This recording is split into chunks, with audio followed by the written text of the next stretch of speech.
Climate challenges. To be able to understand EU action for climate, it is quite important to describe what is the problem.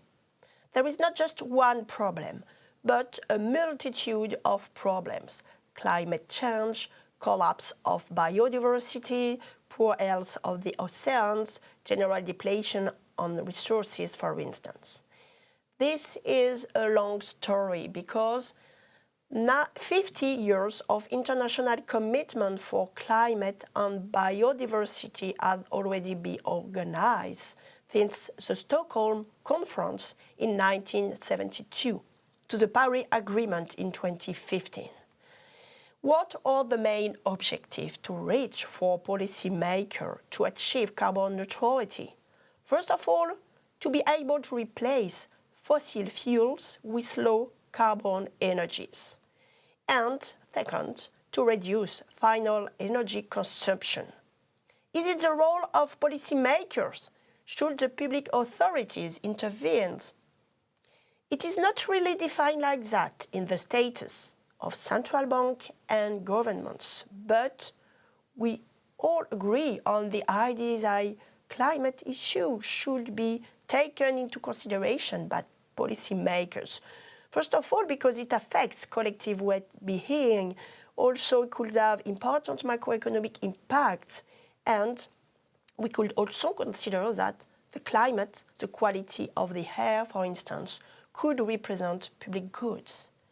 But economic researchers should also are obliged to rethink public policy objectives to integrate climate issues in analysis. Now, who are the stakeholders? In other words, who pollute the most?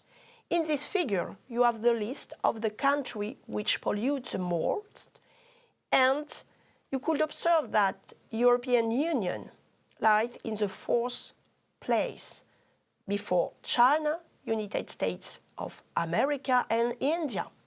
But please be careful, because China, United States of America, and India represent countries, whereas European Union corresponds to 27 countries. That's why we should go in more details for European Union. For European Union, the situation is quite heterogeneous. In these pictures, you have the level of greenhouse gas emission for the 27 countries of the EU. The countries which pollute the most are Germany, France, Italy, and we could observe that the eastern country and the northern country pollute less. In this context, who needs financing and who is able to finance action measures? First of all, who are the actors which need financing? Households, because they should be encouraged, sustained, to be able to change their habits, their energy consumption and transport practices. Second, industry. The aim is to reach the decarbonization of industrial production. Farmers.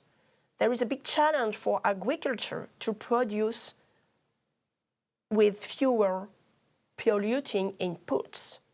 What about the services sector? The services sector is also concerned because these sectors should reduce the damaging effects, for instance, of storing massive amounts of data. Now, who is able to finance?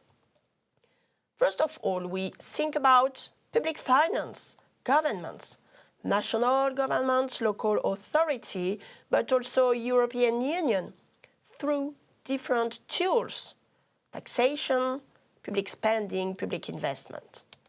Also central bank. In the monetary union, this power is in the hand of the European Central Bank, which could mobilize monetary tools to finance the economy needs.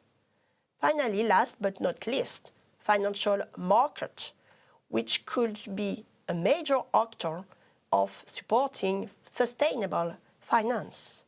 Thanks for your attention.